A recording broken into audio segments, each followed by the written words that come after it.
En 1983, Kary Mullis desarrolló una nueva técnica que hizo posible la síntesis de grandes cantidades de un fragmento de ADN sin tener que clonarlo, la reacción en cadena de la polimerasa, también conocido como PCR por sus siglas en inglés. Esta técnica es considerada la más revolucionaria del último cuarto del siglo XX. Con esta se consigue copiar millones de veces en un par de horas una secuencia predeterminada dentro de una mezcla de ADN tan compleja como el propio genoma humano, donde la secuencia de interés representa tan solo una 10 millonésima parte. Ahora vamos a hablar sobre qué es la reacción en cadena de la polimerasa. La PCR es un método in vitro de síntesis de ADN, con el que un segmento particular de este es específicamente amplificado al ser delimitado por un par de cebadores o iniciadores que lo flanquean. Su copiado se logra en forma exponencial a través de repetidos ciclos de diferentes periodos y temperaturas de incubación en presencia de una enzima ADN polimerasa termoestable. Así se obtienen en cuestión de horas millones de copias de la secuencia deseada del ADN.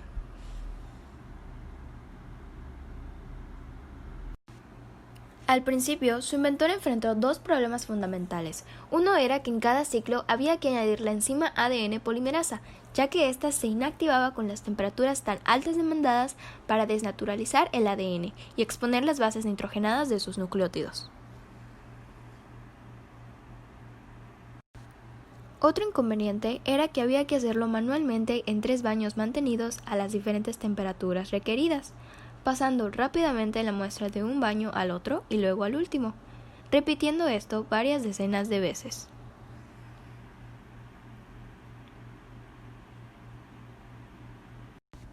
El descubrimiento de la bacteria Thermus aquaticus, que vive en aguas termales junto a geysers a 75 grados centígrados, la cual tiene un ADN polimerasa que funcionaba bien a altas temperaturas e incluso es estable a 94 grados centígrados, supuso un gran avance, ya que solo tenía que ser añadida al principio y se mantenía activa durante todo el proceso. Esto, junto con el diseño de los termocicladores o aparatos que consisten en un bloque que puede ser programado para calentarse y enfriarse rápidamente en determinados tiempos, condujo a la automatización total del proceso. Para realizar la reacción en cadena de la polimerasa se necesita mezclar en un tubo el ADN que contiene la secuencia a amplificar, ambos cebadores que se alinearán a las cadenas simples del ADN, la mezcla de los 4 desoxirribonucleótidos trifosfatos, en cantidades suficientes, el tampón de reacción para la polimerasa, agua ultrapura para completar el volumen final de reacción y como ingrediente final crucial para la reacción la enzima ADN polimerasa termoestable. Magnesio. La concentración debe optimizarse para cada ensayo en particular, ya que puede tener efecto tanto en la especificidad como en el rendimiento de la reacción. En general, concentraciones insuficientes dan lugar a bajo rendimiento, mientras que en exceso se obtienen amplificaciones inespecíficas. Desoxirribonucleósidos trifosfatos. Los 4 son los ladrillos con los que se construyen las nuevas cadenas de ADN. La variación en su concentración afecta la especificidad y la fidelidad de la reacción. Concentraciones altas de los mismos hacen disminuir la fidelidad con la que la polimerasa afecta su trabajo e incluso pueden llegar a inhibir su actividad, que las concentraciones de ambos componentes deben guardar siempre la misma relación, aconsejándose que la concentración de magnesio más 2 sea 0.5 a 1, superior a... Nuestro siguiente punto son los cebadores iniciadores o primer. Estos son los componentes más sensibles que determinan el éxito de un ensayo de PCR. Su longitud suele estar entre 18 y 30 nucleótidos y su contenido en guanina más citosina entre 40 a 75%. La concentración a la que suelen emplearse en una PCR está en el intervalo de 0.1 a 0.5 micrómetros. Los iniciadores normalmente se diseñan para ser exactamente complementarios al molde de ADN. Los cebadores ideales deben carecer lo más posible de estructuras secundarias, así como de complementariedad entre sí. Los cebadores se sintetizan en el laboratorio mediante un proceso escalonado en el que se van añadiendo nucleótidos libres al extremo de la cadena en crecimiento. El extremo C del nucleótido iniciador de la futura cadena se fija a un soporte sólido como una partícula del gel de sílice. Un sintetizador de ADN o máquina de genes realiza la síntesis en fase sólida, añadiendo paso a paso cada nucleótido en una serie de etapas. Y por último, la enzima. Solo pueden utilizarse polimerasas que sean capaces de actuar a las altas temperaturas empleadas en la reacción. Dos enzimas de uso muy extendido son la ADN polimerasa Taq, proveniente de la bacteria termofílica Thermus aquaticus 6 y la Vent de la bacteria Thermococcus litoralis 19. Sus temperaturas óptimas de catálisis oscilan alrededor de los 72 grados centígrados, temperatura a la cual incorporan aproximadamente 100 nucleótidos por segundo, siendo estables a altas temperaturas incluso por encima de 92 grados centígrados. Bueno, ahora hablaremos sobre las etapas del ciclo de reacción. La primera etapa es la desnaturalización, en la cual el sustrato de la enzima de la PCR es el ADN de simple cadena que actúa como molde para la síntesis de su nueva cadena complementaria. Mediante un calentamiento a 94 grados centígrados, el ADN de doble cadena logra que sus cadenas se separen o desnaturalicen. Esta es una etapa crítica, ya que es muy importante que el ADN molde se desnaturalice completamente, lo que se consigue a temperaturas de 94 grados centígrados, durante por lo menos un minuto.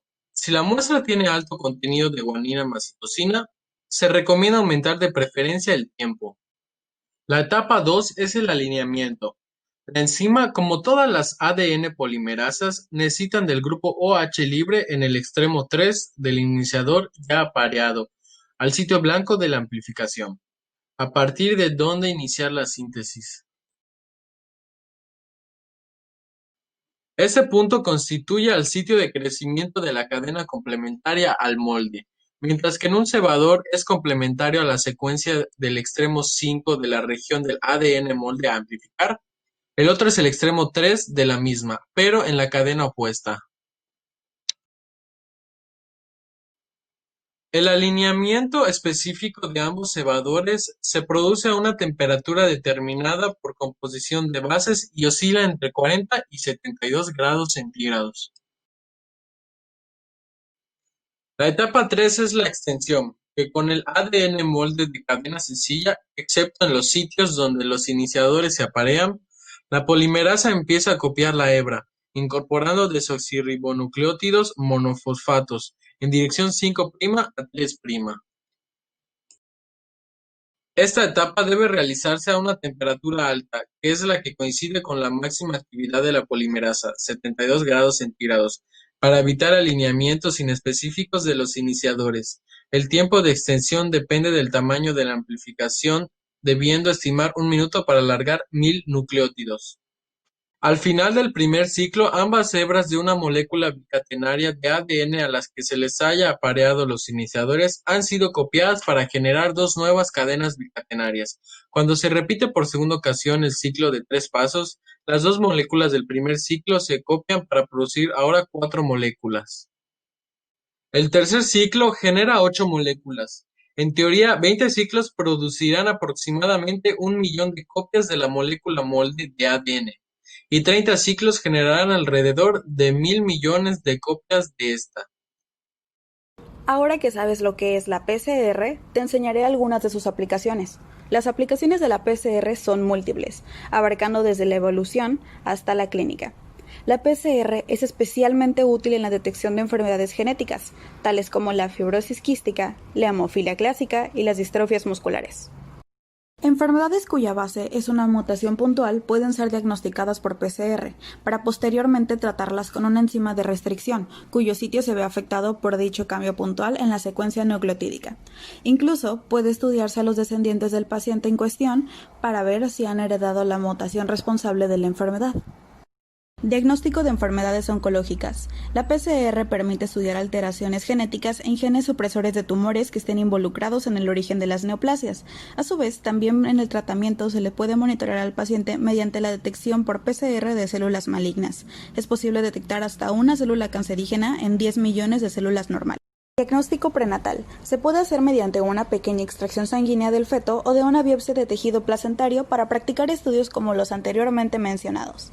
Estos análisis son de gran valía para el caso de trastornos heredados ligados al cromosoma X, donde en los fetos del sexo femenino se descarta enfermedad o se determina como portadora. Detección de enfermedades infecciosas. Gracias a la PCR es posible monitorear infecciones bacterianas y virales. A diferencia de los procedimientos convencionales que tardarían semanas por la práctica de cultivos, la PCR detecta directamente los patógenos tradicionalmente difíciles de cultivar, tales como la Chlamydia trachomatis, Legionella pneumophila y Mycoplasma pneumoniae. Estudios de evolución molecular.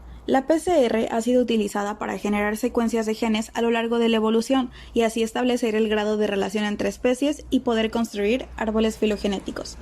La homología se mide comparando cambios nucleotídicos en el mismo gen entre diferentes especies. Biotecnología y ciencias agropecuarias.